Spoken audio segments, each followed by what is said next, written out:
This episode of The Ride is brought to you by Farnham. Admit it, bugs suck. They're the last thing you want hanging around your horse and stable. Our friends at Farnham can help rid your barn of these annoying, filthy, disease-carrying bad guys. If you're ready for the best way to protect your horse, your stable, and yourself, look to Farnham's no-fly zone solution. The people over at Farnham have discovered the best way to set yourself up for success is by fighting on all fronts. With their 3-stage approach of block, repel, reduce, you can be sure flies, mosquitoes, and ticks are kept away. Go to farnham.com, that's FARNAM.com, to learn more and download a free copy of the Horse Owner's Guide to Creating Your Own No-Fly Zone. Plus, you can find money-saving offers to help get you on your way to a fly-free zone. Farnham, your partner in fly control.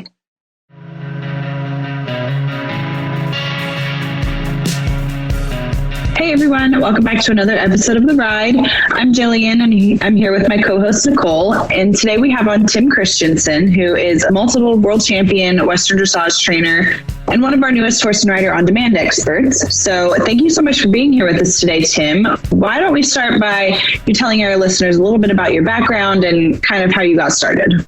Okay. Well, first of all, thank you for having me. But my name is Tim Christensen, and I'm in Mayaca City, Florida. I was born and raised and lived most of my life up in Michigan. Started out with horses like many people did through the 4-H programs, worked my way up through the AQHA circuit. We showed at a national level. My family and I had been blessed with incredible horses, primarily doing the Western pleasure and the all-around events, trail, Western ridings, all those different. So I've had a strong background most of my life in the horses. I was blessed that I showed in the 4-H era, and I was at a county in Kent County, Michigan, which was huge back then. We'd have 600 horses at our shows, and we had a real strong local circuit. AQHA back, I can remember when we used to hear about the quarter horse shows was the new and up and coming, and we just worked our way up through the ranks and just had some pretty good success with it. I was introduced into the Western dressage in 2015. I was going to go down to the Foxley Winter Circuit, which was their big quarter horse week-long show that they would host in January following the Gold Coast and the Gulf Coast. And they were going to have Western dressage. And I had been contacted and kind of lassoed into participating. And so I decided I would do that. So I decided I was going to go in there, and I better at least have a little bit of an idea what I was doing. So I had a couple friends who trained locally dressage here. So they came and gave me a few lessons, and I decided to go, and some of my clients wanted to participate. So we started the intro level and the basic level, because I really didn't know what I was doing. So I didn't want to go in there and pretend I did, and went into the upper levels. We also, coming from the all-around background, we entered all the classes we could. We did all 4 of the tests and all the divisions. And, I think when I got there, they were saying they put it together and they never really had anybody do all that. But it worked out. And since then, I've realized, that in dressage, you don't do 1,000,000 tests. You can do up to 4. But that really launched the whole thing for me. That was in, like I said, 2015. Lynn Palm had been a strong supporter behind it, and she had donated to the high score of the show a tuition-free voucher to one of her schools. And I had the high score. And I remember she called me and she said, look, you're not going to want to come to one of the schools that I have. She said, why don't you come and do the symposium? And she said that would be really geared towards the professionals. So I went ahead and did that. And that kind of really launched me. I really learned a lot by studying there, and showed at one of her early shows, and it just kind of launched me into a whole new era. My clients were all kind of gung-ho, and they all decided that they would jump on board and go ahead and do this. And so I kind of looked at the whole venture and opportunity, thought, at this stage of the game, am I going to catch another national wave? So we started and it took off, and we loved it. So here we are many years later. Very cool. I'm also from the Midwest. I'm actually from Illinois, and I grew up doing the all-around circuit, and it's so true. I mean, the Midwest was such a heavy all-around spot that you really got to be around some of the best in the country. Many of Gordyville's I have been to. So, yep. Oh, yes. Rest in peace, Patty. But yeah, no. So were you already living in Florida at the time when you I was going back and forth in Florida. I would, I have the Michigan barn. My parents owned the farm up there, and I had a farm next door. And I really was coming down here for the winters. And I've been down here pretty much most of the year for about 10 years now. And yeah, so we're based here in Mayaca City, which is just east of Sarasota, Lakewood Ranch area, and pretty heavy duty horse area.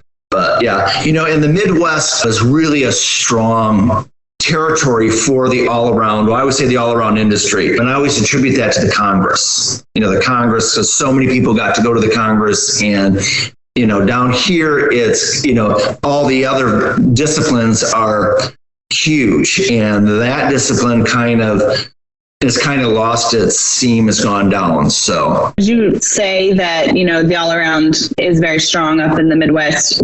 Have you noticed where the Western dressage kind of has its home in across the country? Would you say Florida, or where have you seen it the most? Absolutely, it would be Florida. And Florida has been a real strong our local association is thriving, doing very well. But Florida's got a strong contingency.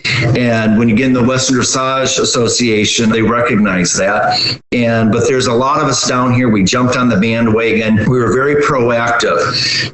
And I always say, when you look at the hunter jumper discipline, you look at the dressage discipline, pretty much Florida's a mecca for a lot of those folks. So a lot of the people who really jumped into the Western dressage came from the breed background, most of them from the all-around background, and they just kind of were ready for a change. So they knew dressage, they've heard about it, so they knew, kind of what it was. And a lot of people just jumped on the bandwagon and gave it a try. So, yeah, so Florida's been really strong. Yeah, and we're very proud of that too down here. We've worked hard. You had mentioned that, people were doing the all around and they were ready to try something new. The really lovely part about the Western dressage is that truly all of our horses should be doing those fundamentals. What you're doing in the dressage stuff, those horses, doesn't matter if you do reining, cow horse, all around, whatever. I mean, those fundamentals should be coming from that classical dressage background. Did you find that you had, when you transitioned from the all around stuff, and your clients did, was it kind of an easy transition, knowing like, okay, I need to be able to bend my horse, move their hip, push them this way, kind of get them to go off my leg this way? Yes, it was actually a very smooth and easy transition. The biggest thing hurdles and obstacles that I had is I had strong, successful all-around horses that had all the buttons on them, the spur stops, and you squeeze and they slowed down. So I had to redo all those horses. But what you said there is dressage actually means training. And so when you look at the fundamentals, absolutely, they all fall into place. And I tell everybody that whether you want to come and do Western dressage and just play with it and add it to what you do, it all works, because Western dressage is going to enhance your all-around stuff, and everything just kind of interacts. So I've had people that, their circles are pretty, they understand the fundamentals, where they're going, and it just really helps. So the biggest challenge, like I said, was I had to reprogram all my horses, to go forward and to feel comfortable going forward. But outside of that, it was a pretty smooth transition. I feel like the Western dressage is something that is very beneficial to riders in other disciplines, because it really does make you get your horse so collected and off your leg and things like we have already talked about. And so is that something that you do a lot of? Do you work with riders from the all around and give them, a clinic or a lesson on how to use the Western dressage with their discipline? We don't do that specifically, point blank, but when we do the clinics, we have a lot of all around people come, and they have fun with it, and they realize that it really does, it's beneficial. One of the things that I've always told them, coming from judging in the past, is when you come in the arena and, in the dressage, you trot down that center line and you halt through the working walk with a nice square halt. And I always say, when those judges are going to turn and look at you at the cone for an equitation pattern, or for a horsemanship pattern, you work on your horse and he's going to be standing there in a frame. And we always called it the barometer. When those judges are going to turn and look at you, the first impression sets the barometer. And you're going to be sitting there poised and looking, in a beautiful frame. It's a nice picture. You're going to start high in the barometer. So if things kind of go down, you're going to go down. But if you start mediocre on the barometer and you have a bobble, you're going to go lower. But when you start higher, absolutely. So yeah, it really helps. So. And, I think a lot of the breed judges are really now looking for the riders who can ride. I think that has really transitioned over probably the last decade in the breed associations, that the riders are really riding the horses and the judges are recognizing that and rewarding it. So, the pretty riders, the talented riders have definitely come through. So you mentioned Lynn Palm a little earlier. Obviously, that's a very big name in the Western dressage. I think she was kind of one of the leaders in it and getting it to become more of a recognized sport. Because we've always heard of dressage, but I feel like in the last decade or so, Western dressage has really made a mark, and we're seeing it at like the Quarter Horse World Show now, and some of the color breeds have it in their events. Did you take any advice from her to kind of get started in the Western dressage from that symposium? Oh, yeah. I worked for Lynn for about a year when she won the Super Horse in 1985 with Rugged Lark. And I was young. And so I've had a relationship with Lynn for many, many years. And Lynn was, she was one who said, you need to come do this. And so she was really a big proponent. And when I went to her farms, we did their shows, and her and Cyril, I took lessons with Cyril a little bit and really got going in a lot of direction there. But Lynn has been a really big pioneer for a lot of the different disciplines, particularly through the breed associations.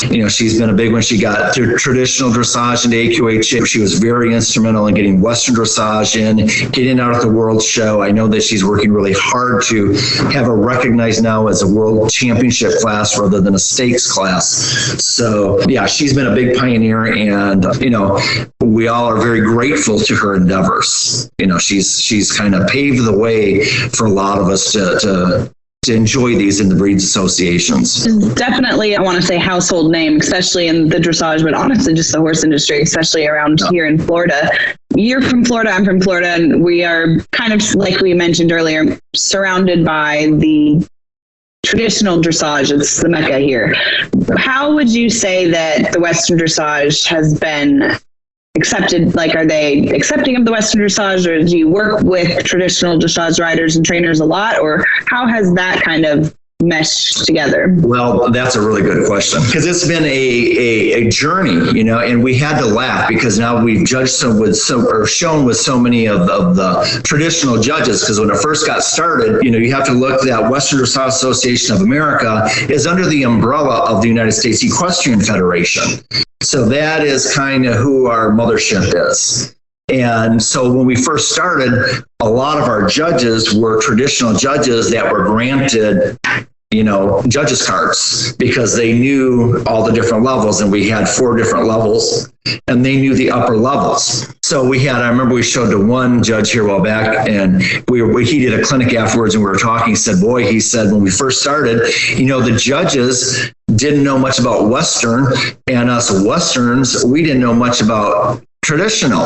And he said over the years, as they become really comfortable now looking at all the different gaits and looking at the jogs versus the trots and the lopes versus the canters, and we as well have become much more talented, and we kind of know what we're doing now. We know what the forward is, we know laterals, and we're understanding it. So the whole thing has kind of been a journey together, that we've seen through a lot of the judges and a lot of the riders. You have more and more traditional riders are coming on over and giving it a whirl, or they may even have horses that maybe don't have the giant moves for the traditional, but they are now recognizing that maybe this horse could have a path in the Western dressage. dressage. So it has really been a really good positive thing, and now we have, the associations, the USCF and WDA have got a good, strong judges program where these judges are coming and having a lot of exposure. But so I think the traditional world kind of at first looked at us and thought, who are these cowboys and cowgirls? But now they're realizing and very accepting of us. And even some of us have now stepped over into the traditional side. And I did that with a couple horses so I could really learn and understand what we're doing and where it's coming from and where we're going. I think another really cool thing to point out about the Western Dressage, when you're not competing at like a AQHA specific horse show, is the different breeds that do participate in these events. They're open to any breed essentially. And actually, you've shown quite a few Gypsy Vanners. Can you kind of tell our listeners a little bit about like what attracted you to the Gypsy Vanners in a Western sport like dressage? Well, I was doing the Western dressage, and I had clients who wanted to get into the Gypsy Vanners, and so it kind of just happened naturally. We got the Gypsy Vanners, and it started out with the Western dressage. And as you talk about all of the different disciplines right now, I think coming from the background of primarily quarter horse, is you're exposed to just that one breed, and you're exposed to looking and breeding. You're always trying to get the best of the best, and it's such a market that, the horse quality is incredible.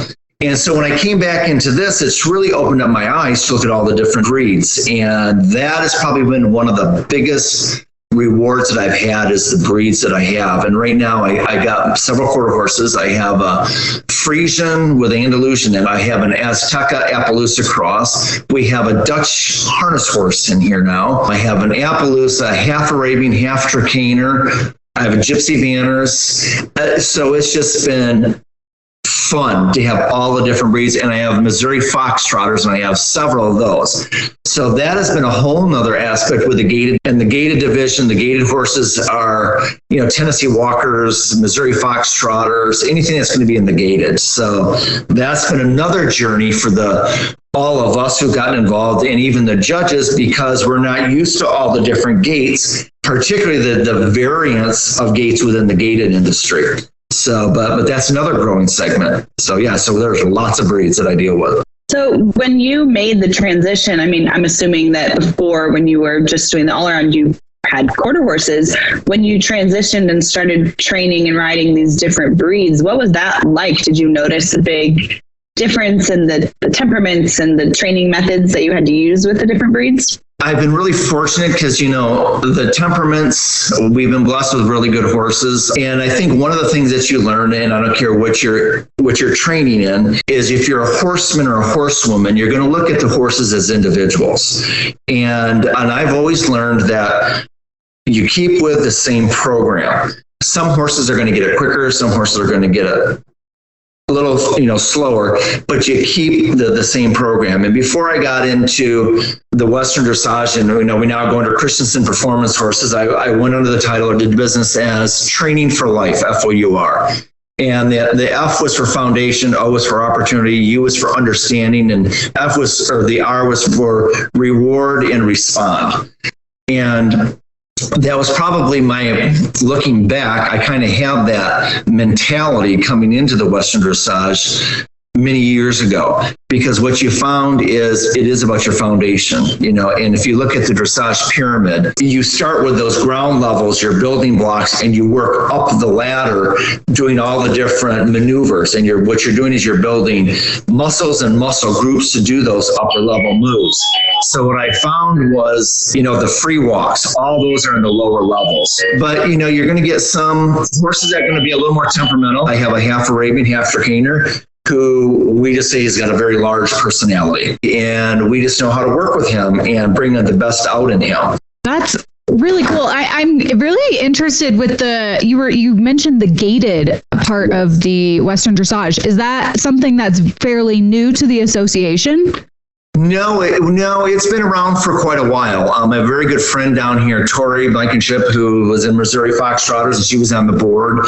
And she was once again a pioneer. She did the Foxtrotters and did the breed shows like all of us did, and started playing with the Western dressage. And she became very active, very proactive in it, and was involved with Western dressage. And they've added it when we show at the Western Dressage World Show. The gateds actually are in their own division. So they show gated horses against gated horses. Most of the shows that we do show at do separate the gated horses out, and they show in their own division. Not all of them do, but most of them do. So, and yes, it's growing. Not maybe as quickly as the rest, but yes, it is growing. And once again, it's a nice alternative. Scott McGregor's up in Tennessee with all the Tennessee walking horses. He brings a pretty good contingent to the World Show. So, yep, there are folks out there who are taking it on.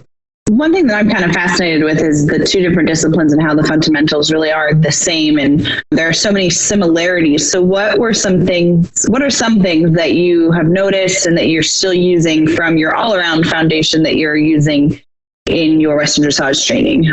Okay, I think one of the comments that I received over and over and over that came back from our judges and clinicians and stuff that were teaching us, and she said, I used to come down here, Tim, with all your people, and we would be doing the clinics and stuff. She said, what I really noticed is that your people were dead on, because coming from the all-around program, we know that if you're going to show against 20 or 30 other people in showmanship, that your straight lines better be straighter than the rest of them, or your circles better be prettier and rounder. So that comes with us naturally. So I think that's what we bring into it, is the precision. From the all-around world, the reiners and the working cow horses really have an advantage when they come in, because they already have forward, they already know circles. So it's a nice transition.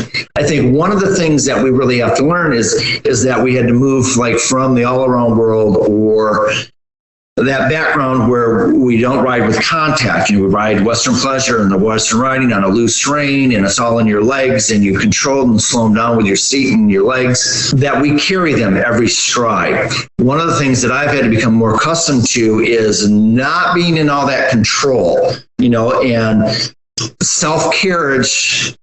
In the dressage room, we want these horses to have self-carriage. That means they're going to go do their job. When you ask them to lope a circle, they need to lope a circle, trot a circle, and you don't need to work so hard. So you want that blending and you want that look. I think the other comment that we've noticed over with judges and people coming in, if you're going to say, well, what's the difference? I'm coming from a traditional background.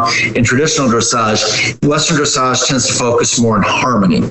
So they really look at the harmonization of the horse and the rider together. So, they definitely have gone hand in hand. I say the all-around background, it's gotten very competitive. Did we do things always correctly and perfectly? No, but we did do a lot of things really, really well. And I think that you look at all the positives and those strong foundation things have carried over and definitely helped me in my program. I would imagine the pattern placement that comes from all-around background has been a huge benefit to transitioning over to the Western dressage. We had Brad Kearns on the podcast right before you. He's my previous trainer, and I rode with him for about 12 years, and pattern placement was a very hot topic, and it seems to be the same kind of thing as we talk about the Western dressage. I mean, truly, the pattern is they give you the meter size and where you need to go from what letter to what letter, and it is all about pattern placement. So what we learn, and I've learned really quickly, is these are tests. So, and I think when we went back down to in 2015, when I was at the Fox Lee Winter Circuit, is I decided that I would rather be encouraged to move up the ladders or up the levels than trying to shoot at something that I really didn't know.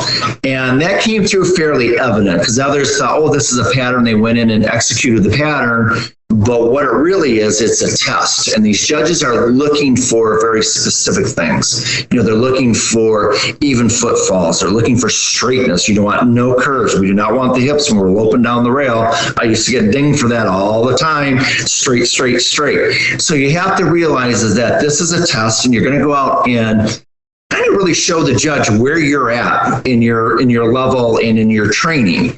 and you're going to get a score based on that. The scores of 65 are higher, or 65 is really where you want to shoot for. That's considered a really good score. 60 is a qualifying score. Well, we come back and we want those nice big scores. The other thing that I tell everybody is, if you go off pattern in the dressage test, they will blow a whistle and it's not a big deal. And I've told particularly youth riders, if you go off pattern, don't worry about it. It's going to be a 2-point deduction out of your total points. So it doesn't really make up a big deal. So of course they go off pattern the first time and they cry when they come out, and then they realize, oh, you were so right. It wasn't a big deal. So they don't crucify you for that. You also get to have a caller when you're in the test. So because there's a lot to do, a caller's allowed to call the maneuvers for you. The other big thing is you get a score. So every time you look at a test, you're going to look at the maneuver box, and that judge is going to look at what they're going to be judging in the criteria in that specific box. So I'm going to tell you, everything can go south really quickly. But if you can keep it together and keep it in that box, it's not going to destroy your test. So if things go wrong, the horse spooks, the horse acts up, you miss the lead, fix it in that box before you get on to the next box, which is the next set of maneuvers.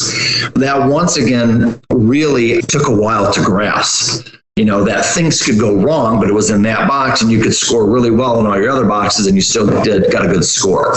So I have a friend who came from the cow horse world, and if you lose your cow or something, they blow the horn and you're done. And yeah. she does dressage now, and she said the first time she went off pattern, they blew the horn and she just stopped because she was just like, okay, I'm done. I went off pattern. Yeah. And then she didn't realize that, it's in the dressage, you might forget an element of your test, but you can continue on with the rest of it and they will score you accordingly. And like you said, I went to one of her shows and they had, a caller, and I was like, wow, that's a really great idea for these like younger, the lower divisions. I realize in some of the higher divisions, they don't have that, but it's nice that they have that ability to call out what's next in the test, because they are very long to memorize. And I would imagine that it can be a little overwhelming for a novice rider. Oh, they are. And actually, I use caller almost all the time. Lynn does a lot, because when you're showing so many different levels, and there's 4 tests per level, that's a lot of tests swimming in your head. The other thing that's fun and interesting is every 4 years in the dressage world, the tests all change. So 2022 is the year that we have new tests in the Western dressage. We will have them for 4 years, and in 4 years they will change again. It's a lot of the same elements from year to, from transition to transition, or from test change to test change, but different patterns or different flows. We call them flows to the test. This year's tests seem to really flow really nice. What are some things that you would recommend for riders who are looking to either just try the Western dressage or transfer over completely? Where would you recommend they start? I would first go to the Western Dressage Association World Show, or their website. They have a lot of things there. They have a lot of videos, and just to try to tell you where to go and get started. You can get the rules, look at the rules. The tests are available there. You can download the test. And what I always try to tell people is, what I've learned is, and I've done it now for a while, that if you follow the test, you're going to really realize there's a flow. So you start out, and I always make everybody, we start at intro 1. Intro 1 is down that center line. We want to work on straightness, and we're going to turn right or turn left. And then they're introduced to half circles, half 20-meter circles. And when they start knocking out those 20-meter half circles, then test 2 brings you up to full circles, and then test 3, you do diagonal changes across the arena, et cetera, et cetera. So if you look at that, follow that flow. Obviously, if you are a seasoned rider or seasoned trainer or amateur or youth rider, you're going to flow right into the basic fairly quick, because you're going to know those things. But what I've learned is through the training, and we have to go back to that foundation, because I remember in that symposium I was at, I had judges say, well, we can tell if you're shortcutting, because they're looking for those building blocks. So one of the things you're going to learn in the intro division is halts. Our square halts are looking for, which is a balance and strength. It's not like just teaching them in showmanship. The free walks, that's real big. Free walks are real big in the intro division, because as you go up the levels, your stops really come down to enter and halt at X, and you end at X and salute. So you only get 2 times to have a really good halt when you get to the upper levels. The same thing as your free walks. The free walks is where we want the horses to freely walk. They want to stretch their nose down and they want to stretch those muscles through their neck, through their top line, all the way through their lower hip. And they want to take that hind leg and really up and step over the footfall of the front footfall, or we want them to overreach. If you're looking back in the all-around background and the pleasure stuff, overreaching was not good. Dressage is really they like it. So that takes time to develop. Most of us are going to come in with horses that are pretty broke, pretty seasoned. But what I have learned, and I have one mare now that's been a struggle for her, is that free walk, and it's just now really coming on. And we're in the level 1, and I really need to have that solidified, because as you get up higher, your free walks are going to be from a smaller section from one letter to the other rather than across the arena. So you want to have those foundations really rock solid. So even if you are going to come in and think you can go right on to level 1 or whatever, spend some time at the intro, spend some time in the basic, learn the elements and learn the geometries, and get those solid foundations really rock solid before you go off. For people who might not be as familiar with the Western dressage, can you kind of explain how the leveling works? I know that certain, more difficult advanced maneuvers kind of show up later in the levels and not so much in your intro classes. Really good question. So when I did the all around or whatever back then, I would always say when you got on a horse, I would say you'd go hunting for the field. So if I got on a hunt seat horse, I knew what I was looking for. If I got on a Western pleasure horse, I knew what I was looking for. When I started in the dressage, and I had a horse that we didn't ever really show her level 4 when the pandemic hit, but we were schooling level 4, which at that time was our top level in Western dressage. But as I got up those levels, I really began to understand where we were going. And going up the levels has definitely helped me at the lower levels because I kind of know where I'm going now. But one of the things that you realize is that intro flows to basic, basic flows to level 1. And the thought is that when you go on to level 2, now we're at a whole new level. And level 2 is like going on to college.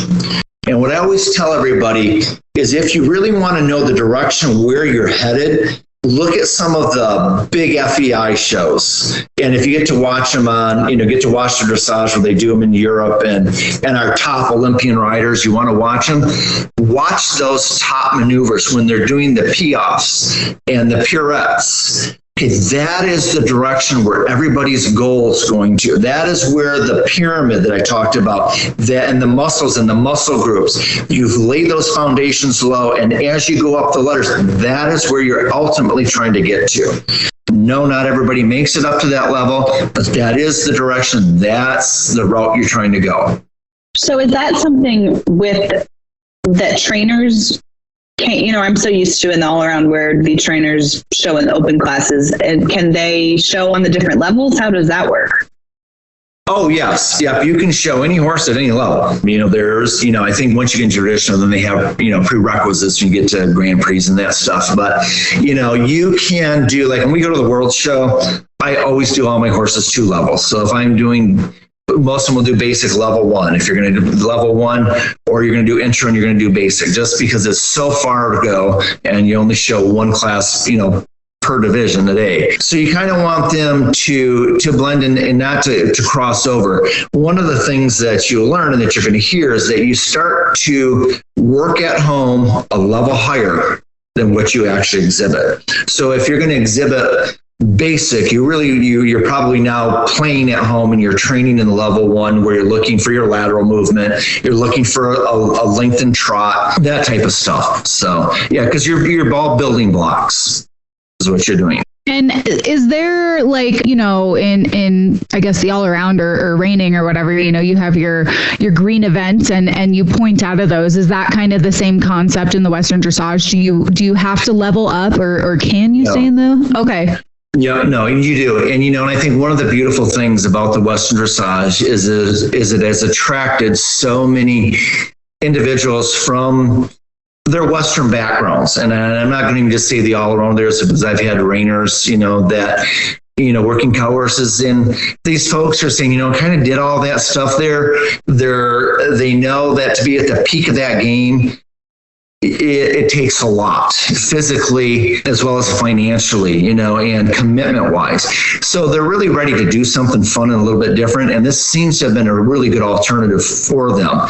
But what I've told them is one of the things that you realize is if some of these folks I got riders who are in their 70s, and you can stay in the intro or the basic level. You don't have to go up. So we have a spot for them where they can feel comfortable and they don't have to move up. Yeah, they want to, and that's the desire. You want to go up a level and you want to train your horse. You want to increase, the maneuvers. But no, you don't have to. Sometimes we opted this year with the one horse. We kept her right back at level 1 because once again, I wanted to get those free walks nailed and turns on the haunches and stuff where she physically now is really doing really well. So now we're starting to play with level 2. We're starting to get trained for that, and I'll probably do her at the World Show in level 1 and level 2. So, pick your program. I always say seek a guidance out there with a local professional, and I seek out, some of the traditional riders and take their input. Because I think one of the things that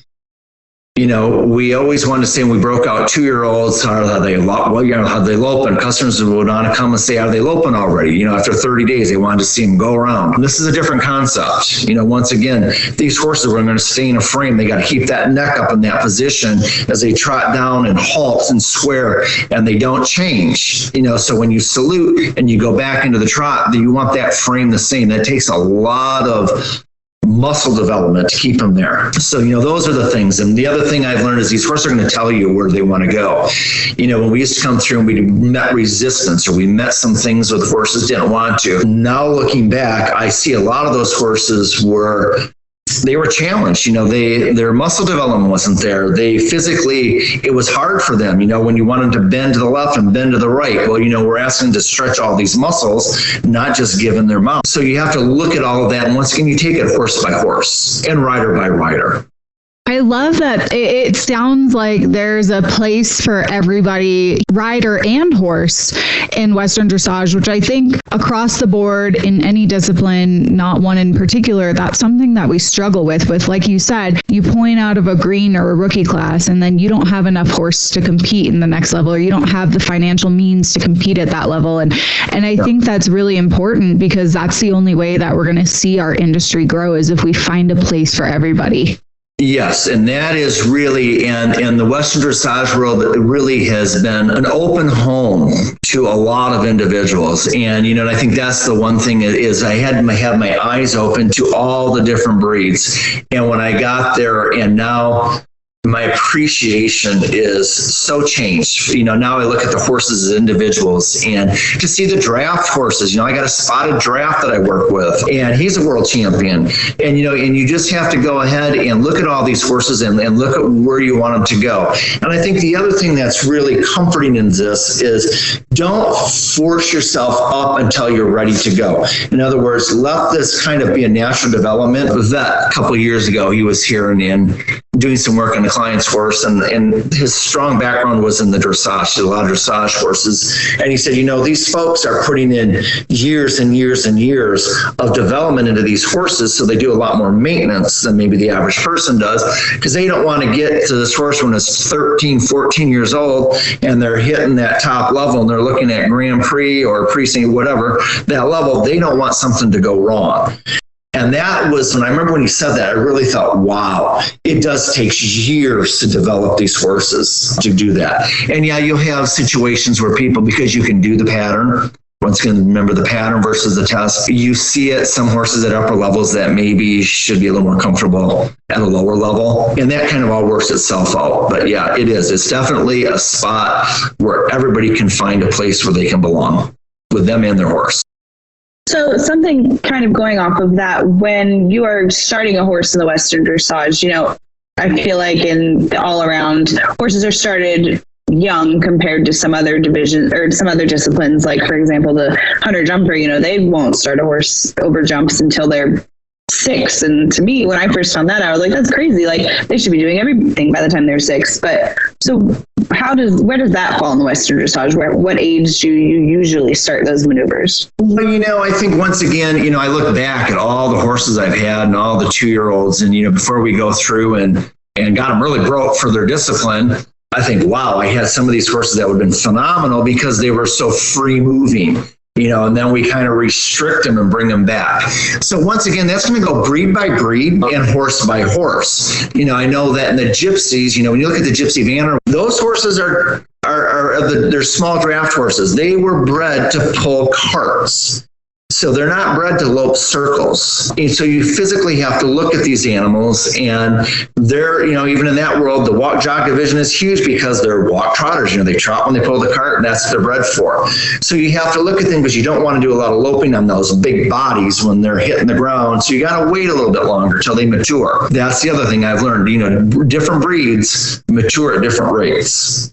Absolutely. I think we see that too with some of the English bred horses versus some of the Western, where those, they're so much bigger. They take longer to grow and to fill out. And so that makes sense. Kind of going back to more of like your history, is there any horse or any memory that really stands out to you over your career? Oh, the biggest memory that would stand out to me is we were really blessed with some Western pleasure horses. I'd bought a yearling stud from Het 11 at R11, and a friend of mine had bought a baby they were out of the same mare. So we had a yearling and a weanling, and my parents wound up with He's Just Too Sharp, who was the maternal brother to my stud Face, a big leaguer. And, as I look at the memories, we kind of came through, and I was very blessed that I could look at babies, weanlings, and have a pretty good eye, where I bought a lot of horses down at R11 as weanlings and yearlings. And a lot of them went on and did really, really well. But probably one of my biggest moments was we had a horse that my parents had bought from my friend, and John Barry had shown the horse and won the World Show, I think in 1994 in the Senior Pleasure. And my mom came back and she was shown in the Amateur Pleasure. And the biggest memory there, that horse had an injury. We turned him out and he'd had an injury. And we had to have him on stall rust. And we just didn't tell anybody but John and the vet that we were working with, because we knew that we had a time frame where we could get the horse right back. We're talking like right up to a week or two before the Congress, where he was able to go and canter and stuff like that. And my mom went in and she'd won the Amateur Pleasure at the Congress that year. And that was probably, of all the memories, just the one that really stands out, because we were kind of homegrown people.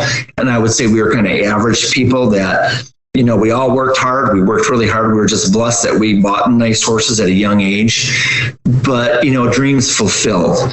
And as I look back, I remember one of the things that Lynn always told me is that in your career, there's always a time to move on. And we were blessed with the Western pleasure horses. We have great memories, but there was a time to move on, move on to the all-around, move on to the Western dressage. And it's been just a blissful experience.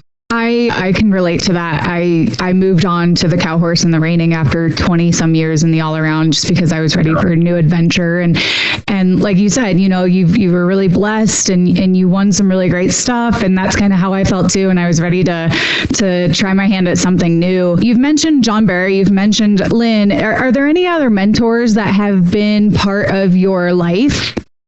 Right now, I Greta Wrigley. Greta is a trainer, and I say she's a trainer's trainer. She's just really mentored me a lot in the dressage and the traditional side, and taught me the maneuvers, taught me really what you're looking for. I had a friend that when we got into this, she showed one of my horses in the traditional side. We went to the training level, and we went with a little quarter horse Western pleasure horse, and she wound up being AQHA training level reserve one year and champion the next year. That you go in there, and she said, you have to submerge yourself and be open-minded. And so like when I went with Greta, and she's taught me a lot, you have to really open yourself up to really think outside the box. John Barry's blessed us, he helped us with the pleasure. I trained at the time, but you learn a lot with those guys. I look back, I was blessed with a great 4-H leader, and I talked about that when we started out, Cheryl Fitzsimmons, and once a week we had a work meeting, and we would go and learn the foundations and the fundamentals. I had one of my very first instructors, Lynn Robinson. It was Linda Rignacourt from the Arabian world. She was my first really official instructor.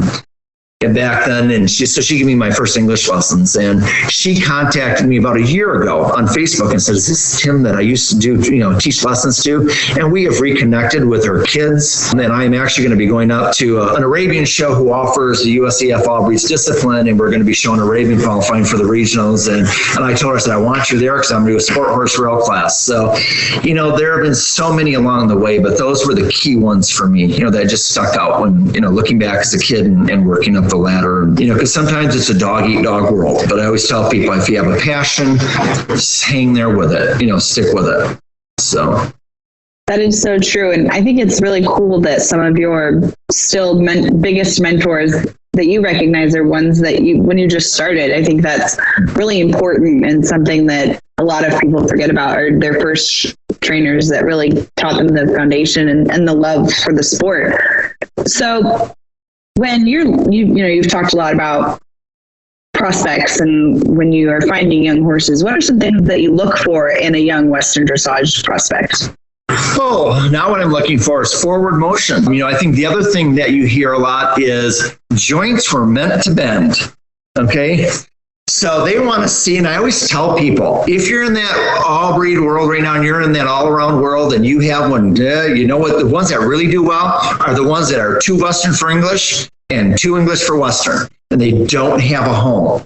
And those horses really excel. Like right now, we're starting some, and I have one that is an Appaloosa Azteca, which I'm not real familiar with all of that. This horse is a gorgeous mover and a happy horse. And so you start to look at these horses who are self-carriage, and self-carriage means they're going to carry themselves around. They're going to be carrying a little more upper level. Their heads are going to be up more. We don't want them down, low. We always say if the bridle disappears and you're riding, the horse is head's too low and they're too behind the vertical. So you want the horses that are good movers, free move. The horses that walk, want that hind foot to fall into the front foot. When you do the free walk, if they can overstep, overreach, you just start to look at that. The free canters are going to go around with a good elevation. And once again, they're driving from behind. Everything and the impulsion comes from behind, and you're going to go up level. And I always tell people, stop and look at these horses that do pirouettes and they're back on their haunches and they're twirling around. That takes immense strength and immense energy to do that. So, yeah. So everything from that was a little bit backwards that I used to look for, flat knees, tight hotch, and now bending at the joints. So. I like it. With all the breeds that you have in your barn, have you seeked out those breeds? Have they just found their way to you? How have you gone about expanding your barn to different breeds? They've all found me. They've all found me, because once we did a lot of clinics, and I did some fun shows here, and people were always intrigued. They wanted to hear about it, so they would come try it out. I've had a lot of people come do some lessons, and they kind of fall by the wayside, but the ones who love it have stayed. And I always try to tell people, if you're in a part of the country, or how do we get started? We don't have an active association like we do in Florida. We've got a group of us that are pretty strong showing, so we got some good shows. We do fun shows. Don't be afraid to start at a fun show at your farm or at a friend's farm, and make some connections with traditional people and say, hey, this is what we want to do. Can you even come and maybe have somebody who can come judge us and do it? We call them ride a test. Have somebody come in, do a clinic, or have a judge come in and you ride the test, and then they're going to critique you and give you a lesson afterwards. So I always tell people, think outside the box, get a group of friends together and have a good time. Because the one key thing that they say is it's about the journey. It's about the journey, and you really want to enjoy your journey with you and your horse. Well, I think at the end of the day, we can all agree that the reason that we do this and we go to horse shows and put so much money and time and effort into this is because we love what we do and we love these animals, and to just do something fun like that, I think is huge, because it brings us back to why we love what we do. And I think that's a really great reminder. Yes. It's, and the camaraderie, people are, you become friends and you show with everybody. And I remember my friend Karen told me, she said, Tim, it's all about the score. It's all about the score. It's all about the score. It's all about the score. Well, when you show from background, when it's about 40 horses in a class or 30 horses, it's all about the placing. And it took me a couple of years to really get comfortable that it is about the score, and you want to get those scores and you get the comments back from the judges, and they're going to give you a lot of instructions. So if you're kind of on your own and you can read those and you're going to get some pretty good input. Most of the judges are pretty in line. You're going to get some of those judges who are lower scoring judges, and they're going to be a little more conservative. Some are going to be a little more generous. But look at your comments, look at the results, give them to your instructor. What is this? What are they looking for? If you see a theme coming through from a lot of judges, tight resistance, you got to do some homework. You got to seek a little guidance and get it out, get it worked out. Before we kind of wrap things up, anywhere our listeners can find you online or on Facebook or anything like that? I'm on Facebook, under Tim Christensen, also under Christensen Performance Horses. Our email is tchristensen, TCHRISTENSEN 62@gmail.com. You can send me an email. You can seek my phone numbers out on the websites and on Facebook. And we pretty much, I get messages and emails all the time. So, yeah. Yeah, and you do a ton of clinics, and I'm really excited about this new video series that's coming out on Horse and Rider On Demand. That's our introduction to the Western dressage world. You were so nice to work with us for 2 days, and we got a ton of content. Jillian when she got back, she was telling me everything that she learned while she was there, whether it was just like the different saddles that you use to using trail poles to get your horse ready for a test. And so I think our listeners, our readers, our subscribers are going to love your series. So I'm really excited for that to come out. And it was so much fun and it was so long. And now I'm really excited if we do round 2, because I know of all the different stuff that we really want to get into and the tests and stuff like that. But yeah, it was fun. It was real windy, but we did it in February and it was sunny and it was warm. So yeah, it was really fun. So, and I hope people enjoy it and I'm looking forward to expanding it. We are too. We've had a lot of people email us, or we send out surveys to our subscribers so they can tell us what they want more of. And one of the things that they kept saying is Western dressage. We want Western dressage. And Jillian was like, hey, I know somebody that lives just 2 hours away from me. And I was like, Jillian, what are we doing? Let's go. Let's get this film. Let's do it. And the fun part is I didn't come from the traditional side, and I came from the strong all around. I did the all around stuff when I was a kid. So when people come, I know where they're coming from. And beginning riders, I think one of the most rewarding things is if I have somebody who comes with a green horse and a green rider. As I always say, one of the two is always ideal. One of the two know what's going on, but we can stop and I can give them a good lesson. Even if it's walking forward and halting, and we're working on that square and we can get some things going where they can go home with homework. Where you come back from the background is you had to learn how to use your legs and maneuver and get the ring skills and all that kind of stuff. That this truly is, you can, as an instructor, from that point, you can start dead on right with anybody. But I think, I bring that background is when they're going to come from that all-around background, I know where they're coming from. And now I kind of know where we're going, and it is a transition period, but it really has helped. I think that's something that's going to be so great for our subscribers in your video series, is just because you went over so many different things and then you brought it back to other disciplines, like you were comparing 20-meter circles to the reining and horsemanship, and just so many things that everyone's going to be able to resonate with and use. You don't have to just be a Western dressage rider to benefit from the things that you went over. So I think everyone is going to love it. It's going to be great. Yeah. And it really is picking up in the breeds. All the breeds are adding into their world shows and their bigger shows. And so it's fun. It really is. It's a lot of fun. It really is. Yeah, I did an interview with somebody that owns a reining stud that now she came from traditional dressage and she's showing him in the Western dressage now, and she did fairly well at the AQHA show. And I was just like, why did you decide to take a reining horse who has, won, an insane amount of money and then did very well in the ranch riding and even the cow horse? And I was like, what made you decide to do the Western dressage? And she was just like, do you know how fun those horse shows are? They are my favorite horse shows to go to. So, everybody I talk to that is a part of Western dressage, whether it's at a high level or at a local level, all have the same thing to say. It's just so much fun. It is. We have fun at our local group over here, and the World Show is a ball. We love it out there. It's a World Show.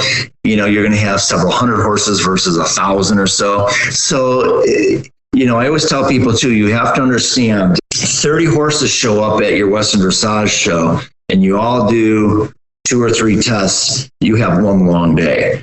So you look at the numbers a little differently. Like I always said, it's about the score. So people are going to say, well, if I go show at my local show, how did you do? I got this. Well, how did you place? Well, you may be the only one in that division in that level, but you want to look at your score because your scores are converted to points. To the USEF, when our scores are turned in, they're converted to points as well as the breed shows. So, 60 is a qualifying score. You start bumping up and you get in the 70s.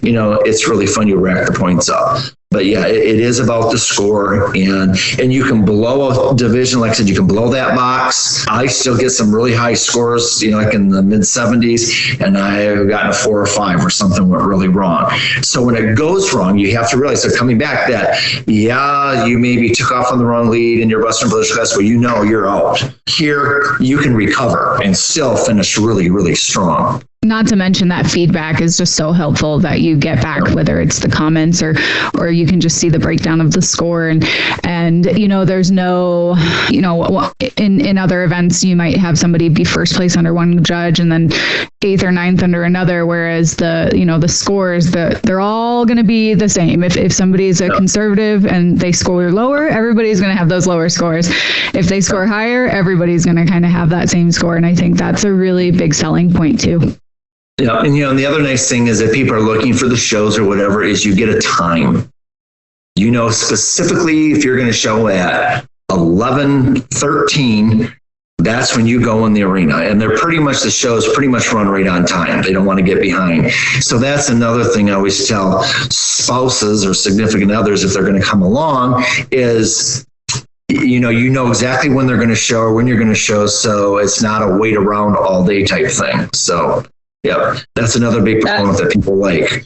That is something that I have just loved about it. I did a little bit of Western Dressage a few years ago on a hunter under saddle horse that I had, and I showed him at a couple local Western Dressage shows. And, when you send your entries in, they give you your time. And it was like, so I have to be there at noon. I don't have to come in the night before. I can come in that morning. It was so nice. I wasn't stressed about missing my class or anything. It was really great. I wish that all disciplines could adapt that because it was very nice having that option. But yeah, it's a really refreshing environment for a lot of people. So.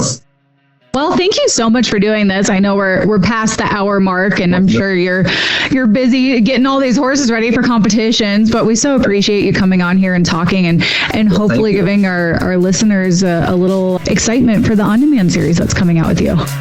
We're looking forward to it. Thank you so much for having me. Thank you.